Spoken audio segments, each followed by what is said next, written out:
In 300 meters, your destination will be on the right. اللہ کے نبی حضرت عزیر علیہ السلام کا مقام اردن کے دارالحکومت عمان سے جنوب کی طرف 140 کلومیٹر دور الکرک نامی قصبے میں ایک نسبتاً غیر معروف جگہ پر واقع ہے، جسے تلاش کرنا مشکل اور وہاں تک پہنچنا قدرے دشوار ہے۔ اس مقام تک رسائی کے لیے کئی اونچے نیچے تنگ اور پیچیدہ راستوں سے گزرنا پڑتا ہے۔ یہ کیا بند ہے؟ ہمیں اس بند کمرے کے قریب متجسس دیکھ کر قریب کام کرتے ہوئے ایک مزدور نے بتایا کہ مقبرہ ایک تہ خانے میں ہے جس کا راستہ اس کمرے کے پیچھے سے ہے۔ یہ وضاحت ضروری ہے کہ کئی اور انبیاء کی طرح حضرت عزیر علیہ السلام کا مقام بھی مختلف جگہوں سے منسوب کیا جاتا ہے، جن میں سے ایک مشہور مقام عراق میں بھی ہے۔ ہر مقام کے بارے میں یہ دعویٰ ہے کہ وہ اصل مقبرہ ہے، لیکن اس کی حقیقت صرف اللہ تعالیٰ ہی بہتر جانتے ہیں۔ مقام نبی سیدنا عزیر علیہ السلام۔ تاہم ایسے تمام مقامات کا احترام لازم ہے، کیونکہ کوئی بھی مقام اصل مقبرہ ہو سکتا ہے۔ اللہ اکبر، سبحان اللہ۔ اللہ کے نبی سے منسوب اس مقام پر لائٹ کا کوئی انتظام نہیں تھا۔ اردن میں عزیر علیہ السلام جو اللہ تعالیٰ کے نبی ہیں، ان کا مزار ہے، ان کی یہ قبر ہے، تو ان پہ ہم حاضری کے لیے آئے ہیں، دعا اور فاتحہ کے لیے انشاءاللہ۔ عزیر علیہ السلام بنی اسرائیل کی طرف بھیجے گئے ایک نبی تھے، جن کی کچھ خاص امپورٹنٹ سٹوریز ہیں جو کہ قرآن پاک میں مینشنڈ ہیں، وہ ہم باہر بات کریں گے۔ چھوٹی سی جگہ ہے، یہاں پہ ڈارکنیس ہے، لائٹ وغیرہ اس وقت نہیں ہے یہاں پہ، تو الحمدللہ ہم یہاں دعا کر لیتے ہیں اور اس کے بعد جو ہے وہ انشاءاللہ ہم باہر جا کے کچھ بات کریں گے انشاءاللہ۔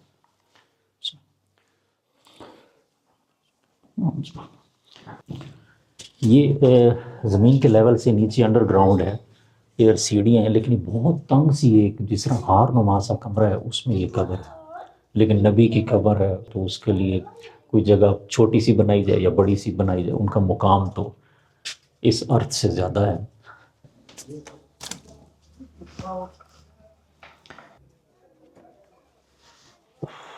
بڑی تنگ سی ہے، میرا سر بھی اوپر لگ گیا جوتے پہنتے ہوئے۔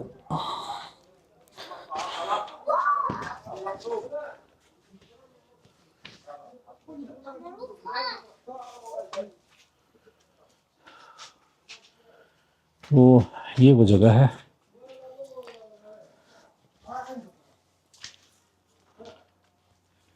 اچھا، بیسیکلی نیچے جہاں قبر ہے اس کے اوپر یہ کمرہ سا بنا دیا گیا ہے، یہ کمرہ بند ہے۔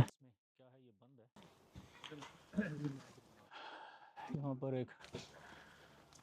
ویسے ہم نے دیکھا ہے جہاں ہم انبیاء کے مقبروں پر گئے ہیں تو وہاں پہ کوئی ایک ایسا درخت ضرور ہوتا ہے، بہت پرانا سا درخت۔ ہاں 400 This brother is telling us that this tree is 400 years old. 400 years old tree. MashaAllah. جزاک اللہ خیر۔ اچھا، یہاں پر ہم حضرت عزیر علیہ السلام کے مقبرہ پر آئے ہیں۔ یہ پیغمبر کون ہے؟ قرآن پاک میں ان کا بائی نیم ذکر ہے۔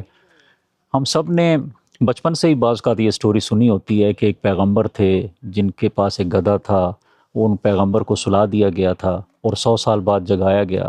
تو سٹوری تھوڑی سی اس طرح بیان کر دیتے ہیں کہ یہ حضرت عزیر علیہ السلام تھے، وہ بنی اسرائیل کی طرف نبی بھیجے گئے تھے۔ ان کا ایک بستی سے گزر ہوا، اس بستی کو بخت نصر جو بادشاہ ہے، بڑا ظالم بادشاہ تھا، اس کی فوجوں نے بالکل تباہ کر دیا تھا۔ سورہ بقرہ میں اس کا ذکر ہے۔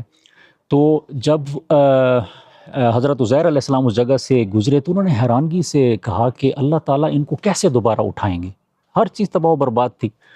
تو اللہ تعالیٰ نے ان پر ایک کائنڈ آف موت طاری کر دی اس وقت، اور 100 سال بعد پھر دوبارہ انہیں جگایا۔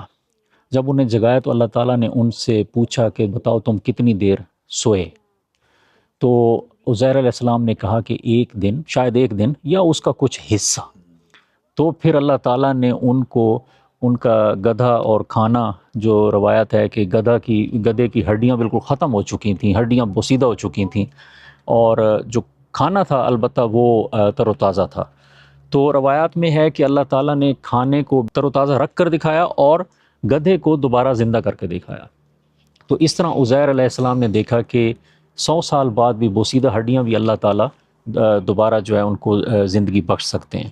اگرچہ ان کو یقین پہلے بھی تھا، وہ اللہ تعالیٰ کے نبی تھے، لیکن یہ ایک انبیاء کی ایک ترتیب ایسی ہوتی ہے کہ اللہ تعالیٰ انہیں، جس طرح موسیٰ علیہ السلام نے طور پر کوسچن کیے، جس طرح ابراہیم علیہ السلام نے پرندوں کے بارے میں ذکر کیا، تو قرآن پاک میں سارے واقعات یہ موجود ہیں۔ تو سورہ بقرہ میں اس واقعے کا ذکر ہے، تو یہ وہی پیغمبر ہیں جنہیں 100 سال بعد سلانے کے بعد جگایا گیا تھا۔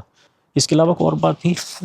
ان کو جو ہے نا کچھ گروہ نے ان کو حضرت اللہ تعالیٰ کا بیٹا مان لیا۔ ہاں، یہ بہت امپورٹنٹ بات ہے کہ یہودیوں کے کچھ گروہوں نے انہیں پیغمبر کی بجائے اللہ کا بیٹا کہا۔